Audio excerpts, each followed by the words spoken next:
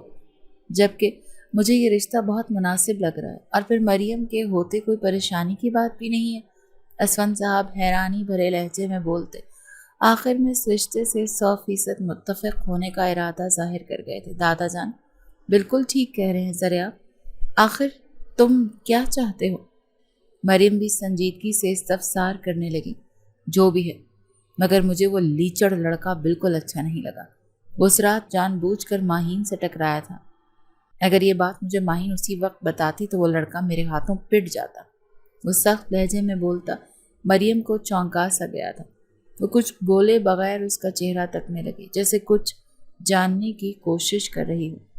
زریاب نے نہ سمجھی سے اس کا یہ انداز دیکھا تھا، اور جب وہ بولی تو کچھ دیر کے لیے وہاں خاموشی کا راج چھا گیا تھا۔ زریاب، تم پہلے بھی کئی بار ایسا کر چکے ہو، کئی رشتے تمہاری طرف سے ریجیکٹ ہوئے ہیں۔ اگر تم ماہین کے لیے اتنے ہی فکر مند ہو تو تم خود ماہین سے شادی کیوں نہیں کر لیتے؟ کیوں دادا جان کو پریشان کر رکھا ہے؟ مریم جیسے اس کے دل کے اندر کے حال کو سمجھ رہی تھی، جبکہ اسفند صاحب تعصب سے نفی میں سر ہلانے لگے کہ ایسا ہو جاتا تو کیا ہی بات تھی۔ وہ جانتے تھے کہ ابھی بھی زریاب کا انکار ہی ہوگا، لیکن زریاب کے منہ سے نکلتے الفاظ انہیں بری طرح سے چونکا گئے تھے کہ انہیں لگا کہ وہ غلط سن چکے ہیں، جبکہ مریم دھیما سا مسکرا رہی تھی کہ وہ اس پر صحیح پکڑ کر چکی تھی۔ کیا کہا تم نے؟ اسفند صاحب نے یقین کرنے کے لیے دوبارہ پوچھا تھا۔ میں ماہین سے شادی کرنے کے لیے تیار ہوں، لیکن ابھی شادی نہیں کر سکتا۔ وہ زیادہ دیر اپنے دل و دماغ کی کشمکش میں الجھ نہیں سکتا تھا، اسی لیے جو دل میں تھا وہ بات سامنے لے آیا، اور اب پرسکون سا گہرے سانس بھر رہا تھا۔ لیں دادا جی، آپ کے پوتے صاحب راہ راست پر آ چکے ہیں، اب بس صحرا باندھنے کی تیاری کریں۔ مریم زریاب کی خوشی میں خوش تھی۔ آج اس نے مجھے بہت بڑی خوشی سے ہمکنار کیا ہے مریم، تم نہیں جانتے ان دونوں کو ایک دیکھنے کی میرے دل میں کتنی خواہش تھی۔ اسفند صاحب آنکھوں میں نمی اور لبوں پر مسکراہٹ لیے بول رہے تھے۔ اسفند صاحب نے بہت مان اور امید سے ماہین کے سامنے جب ایک بار پھر زریاب کا نام رکھا تو وہ حیرانگی سے انہیں دیکھنے لگی۔ دادا جان، ایسے کیسے؟ وہ تو انکار کر چکے ہیں نا؟ ماہین کا لہجہ لڑکھڑایا تھا۔ اسے لگا شاید دادا جان نے زریاب کو اس رشتے کے لیے مجبور کر دیا ہے۔ اس کی بات پر اسفند صاحب مسکرا دیے۔ اس مسکراہٹ سے ان کا چہرہ چمک رہا تھا۔ ہاں، ایسا ہی ہوا تھا، جس پر میں اس بات کو وہیں دبا گیا تھا، لیکن اب میرے اس سرپھرے پوتے نے خود تمہارا نام لیا ہے۔ ماہین، تم نہیں جانتی بیٹا میں کتنا خوش ہوں، اور بس تم ہاں کر دو تو کسی دن نکاح کی رسم کر لیتے ہیں۔ وہ زریاب کی رضامندی ظاہر کرتے اپنی خوشی بھی بیان کر رہے تھے۔ ماہین نے کچھ پل خاموش رہنے کے بعد اسبات میں سر ہلاتے ان کی خوشی کو دوبالا کر دیا تھا۔ وہ بھی اپنے لیے آتے سابقہ لڑکوں کی اصلیت اچھے سے جان گئی تھی، اسی لیے نت نئے چہروں کے آگے تماشا بننے سے بہتر تھا کہ زریاب کو قبول کر لے۔ کچھ دن بعد ایک چھوٹے سے فنکشن میں ان دونوں کا نکاح کر دیا گیا کہ رخصتی کے لیے زریاب نے وقت مانگا تھا۔ نکاح کی اگلی صبح ماہین بہت جھجکتے ہوئے ناشتے کی ٹیبل پر آئی۔ یہاں اسفند صاحب اور زریاب پہلے سے موجود تھے۔ ماہین نے آہستگی سے سلام کرتی اپنی جگہ پر جا کر بیٹھی، نظریں جھکائے ناشتہ کرنے لگی جب زریاب خانزادہ سیدھا ڈائریکٹ اس سے مخاطب ہوا تھا۔ گھر میں فارغ رہنے سے کچھ حاصل نہیں ہوگا، میں چاہتا ہوں تم اپنی اسٹڈی دوبارہ سے شروع کر لو۔ اپنے ڈاکومنٹس دینا، میں آج ہی کسی اچھے کالج میں اپلائی کر دوں گا۔ زریاب خانزادہ دھونس تو پہلے بھی اس پر جما لیتا تھا، لیکن آج تو اس کے ہر انداز میں ایک حاکمیت جھلک رہی تھی کہ وہ اب اس کی ہر آتی جاتی سانس کا بھی مالک بن چکا ہے۔ مگر ماہین نے برجستہ منہ بناتے کچھ بولنا چاہا جب اسفند صاحب نے اس کی بات کاٹتے زریاب کے حق میں بول پڑے۔ ہاں بیٹا، زریاب بالکل ٹھیک کہہ رہا ہے۔ اسفند صاحب کی بات پر ماہین نے زریاب کو گھورنے کے لیے جیسے ہی اپنی جھکی نظریں اٹھائیں، اس سے پہلے ہی اپنی طرف متوجہ دیکھ اس کی آنکھیں لرزی تھیں۔ اس کی آنکھوں سے چھلکتا استحقاق ماہین کو شرم سے سرخ کر گیا۔ پہلے کبھی ماہین کا ایسی صورتحال سے واسطہ نہیں پڑا تھا، اسی لیے اس کا دل زوروں سے دھڑکنے لگا تھا۔ جبکہ زریاب خانزادہ یک طرفہ مسکراتا اپنا ناشتہ مکمل کرتے اٹھ گیا تھا کہ وہ اپنی نظروں سے ہی اپنی منکوہا کو لرزا کر رکھ گیا تھا۔ نکاح کے کچھ دن بعد ماہین کو زریاب اور اسفند صاحب کی پرزور اصرار پر کالج جوائن کرنا پڑا تھا، لیکن اس کی پڑھائی میں دلچسپی بالکل صفر تھی۔ وہ بس خانہ پوری کے لیے کالج جا رہی تھی۔ زریاب اسے کئی بار آفر کر چکا تھا کہ وہ اسے پڑھا دے گا، اس کے پاس آ جایا کرے، لیکن ماہین یہ سنتے ہی کام بند کر لیا کرتی تھی۔ جب کالج میں ایک پارٹی آئی تو اس نے ایسے ہی کھانے کی ٹیبل پر اس پارٹی کا تذکرہ کر دیا، جس پر حسب عادت زریاب فوری انکار کر چکا تھا کہ اس پارٹی میں ماہین نہیں جائے گی، کیونکہ پارٹی رات کو تھی اور ماہین جو پہلے نہ جانے کا ارادہ کیے ہوئے تھی اب ضدی بنتی پارٹی میں جانے کی تیاری باندھ چکی تھی۔ وہ ہر بات پر زریاب خانزادہ کے حق جتانے پر ایسا محسوس کرنے لگی تھی جیسے وہ زریاب خانزادہ کے اندیکھے حصار میں قید ہوتی جا رہی ہے۔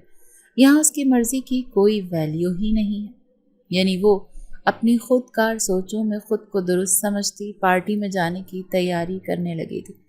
اس طرح سے وہ زریاب پر باور کروانا چاہتی تھی کہ وہ اس پر ہر وقت حکم نہیں چلا سکتا۔ ان کے نکاح کو 4 ماہ ہو چکے تھے اور اس دوران کوئی ایسا لمحہ نہیں تھا جب اس نے زریاب کے لیے اپنے دل میں کچھ خاص محسوس کیا ہو۔ وہ اپنی تیاریوں میں مگن تھی جب اسی وقت زریاب خانزادہ سرد تاثرات کے ساتھ کمرے میں داخل ہوتے کمرے کا دروازہ اندر سے بند کر گیا، جس پر ماہین اپنی جگہ ساکت ہوئی تھی۔ دروازہ کیوں بند کیا؟ ماہین کی آواز حلق میں اٹک گئی تھی۔ تم اتنی اچھی طرح سے سجی سوری ہو، یقیناً میرے لیے تو اب اس تیاری کو ذرا خراج تحسین تو پیش کر دوں۔ وہ دانت پیس کر بولتا اس کی طرف قدم بڑھانے لگا تو ماہین کپ کپا سا گئی تھی۔ ذریاب خانزادہ کا ہر بڑھتا قدم ماہین کے دل کی دھڑکن روکنے کا سبب بن رہا تھا۔ ذریاب اس کے نزدیک پہنچا تو اپنی سانس بھی روک گئی تھی۔ ذریاب نے ایک نظر اس کا سجا سمرا روپ دیکھا تو اس کی آنکھوں میں گہری لگاوٹ پیدا ہونے لگی تھی، جس سے ماہین انجان ہی تھی۔ یہی وجہ تھی کہ ذریاب جیسے ہی اس کے چہرے کی طرف جھکا، وہ اپنی آنکھیں زور سے بند کرتی، اپنے بچاؤ کا کوئی چارہ نہ دیکھتے، جلدی سے اس کے کاندھے میں اپنا چہرہ چھپاتے۔ ذریاب کو حیران کر گئی تھی۔ میں نہیں جا رہی، کہیں بھی نہیں جا رہی، ماہین بمشکل ذریاب کے عتاب سے بچنے کو بولی تھی۔ اس کی حالت پر ذریاب مسکرا دیا، جو آج پہلی دفعہ اس کے سامنے بھیگی بلی بنی تھی، ورنہ تو ہمیشہ برابر کا مقابلہ کرنے کے لیے تیار رہتی تھی۔ مگر میں تو تمہیں لینے آیا تھا تاکہ کالج پارٹی میں لے جا سکوں۔ ذریاب کی بات پر ماہین نے حیرانگی سے اس کی طرف دیکھا تھا، جب چہرے پر نرمی لیے ہوئے تھا۔ سچ کہہ رہا ہوں، مگر ہاں، میں وہیں کالج کے باہر موجود رہوں گا، اور جب تمہارا دل بھر جائے تو آ جانا، پھر گھر آ جائیں گے۔ ذریاب نے بولتے ساتھ ہاتھ بڑھاتے اس کے چہرے پر جھولتی بالوں کی لٹوں کو چھوا تو اس کی انگلیاں ماہین کے رخسار سے ٹکراتی اسے جھرجھری سی لینے پر مجبور کر گئی تھی۔ اس کے لمس پر وہ سرخ پڑنے لگی تھی، اور پھر ذریاب بھرپور حق جتاتا اس کا ہاتھ پکڑے اس کے کمرے سے نکلا تھا۔ ماہین کو کالج کے گیٹ کے سامنے اتارتے وہ گاڑی وہیں ایک سائٹ پر پارک کر گیا۔ اس نے آج پہلی بار ماہین پر زبردستی نہ کرتے اسے اپنی مرضی کرنے دی تھی، تاکہ وہ خود اپنے اچھے برے کے بارے میں جان سکے۔ ذریاب خانزادہ اچھے سے کالج کی ان رات کی پارٹیوں کے بارے میں جانتا تھا، اسی لیے اس نے کالج کے باہر ہی رکنے کا فیصلہ کیا تھا، اور جب 1 گھنٹہ ہونے سے پہلے ہی ماہین باہر آتی دکھائی دی تو وہ پورے دل سے مسکرا دیا تھا کہ کہیں نہ کہیں وہ اس کی عادات کے بارے میں جانتا تھا کہ وہ بس اس کی ضد میں پارٹی میں آئی تھی، ورنہ اسے ایسی پارٹیوں میں کوئی دلچسپی نہیں تھی۔ میری مسز کا کالج کی پارٹیوں کا شوق پورا ہو گیا ہو تو کالج آنے کے اصل مقصد کی طرف بھی دھیان دے لی تو اچھا ہوگا، اور اب سے تمہیں روز میں ٹیوشنز دوں گا۔ شرافت سے میرے کمرے میں آ جانا، یا پھر میں تمہارے کمرے میں آ جایا کروں گا۔ ذریاب نے بغیر کوئی سوال کیے گاڑی آگے بڑھاتے کہا تو ماہین، جو تھوڑا شرمندہ سی تھی اس کی پڑھنے والی بات پر، وہ سب بھولتی نفی میں سر ہلانے لگی۔ مجھے نہیں پڑھنا، کوئی شوق نہیں ہے مجھے پڑھنے کا، عجیب زبردستی ہے، وہ تیز لہجے میں منہ بسوڑتی بولی تھی۔ پڑھنے کا شوق نہیں ہے تو پھر ٹھیک ہے، رخصتی کروا لیتے ہیں۔ ذریاب نے بڑے سکون سے اسے بے سکون کیا تھا۔ نہیں، بالکل نہیں۔ ذریاب کی بات پر وہ جلدی سے گھبراہٹ زدہ لہجے میں بولتی اس پر بھی انکار کر گئی تھی۔ تو پھر؟ ذریاب خانزادہ نے سوالیہ نگاہیں اس پر ٹکائیں تو دھیمے سے لہجے میں منمنائی تھی، میں پڑھ لوں گی۔ بولتے ساتھ وہ اپنے چہرے کا رخ مخالف سمت کر گئی تھی، لہجے میں بے بسی تھی۔ پڑھائی کے لیے اس کی بیزاری دیکھتے ذریاب نے نفی میں سر ہلایا تھا۔ اگلے دن سے ذریاب اپنے کہے کے مطابق اپنی ڈھیروں مصروفیت میں سے اس کے لیے وقت نکالنے لگا تھا۔ وہ جو ہمیشہ ماہین سے کوئی رشتہ استوار نہیں کر سکا تھا، اب وہ چاہتا تھا کہ وہ شادی سے پہلے اپنے اور ماہین کے درمیان پرانی رنجشیں ختم کر دے، اور یہ تب ہی ممکن تھا جب وہ دونوں ایک دوسرے کے ساتھ وقت گزارتے، ایک دوسرے کے مزاج کو سمجھتے۔ وقت گزرتے ماہین میں بہت بدلاؤ آئے تھے، جس کی وجہ ذریاب خانزادہ کا نرم لہجہ اور انداز تھا۔ اسے بہت نرمی سے اور بہت اچھے طریقے سے پڑھاتا تھا کہ اب اس کا دل بھی پڑھائی میں لگنے لگا تھا۔ جیسے ہی اس نے اپنا 1 سال مکمل کرتے پیپرز دیے، انہی دنوں ذریاب خانزادہ کا پروجیکٹ بھی اختتام کو پہنچا تھا، اور اس میں اس نے بہت بڑی کامیابی سمیٹی تھی، اور وہ اس خوشی کے موقع پر اب ماہین کو مکمل طور پر اپنی زندگی میں شامل کرنا چاہتا تھا۔ ذریاب نے جب اپنے منہ سے ماہین کو یہ بات کہی تو وہ نظریں چرانے لگی تھی۔ وہ دونوں اب آرام سے ہر بات بغیر لڑے جھگڑے کر لیا کرتے تھے، لیکن اس کے باوجود بیوی کی حیثیت سے ذریاب کے ساتھ ایک نئی زندگی کی شروعات کرنا ماہین کو بوکھلاہٹ زدہ کر دیتا تھا۔ شاید یہ اس کی فطری شرم و حیا تھی، جس کی وجہ سے ایک جھجک سی آڑے آ جاتی تھی۔ نہیں، وہ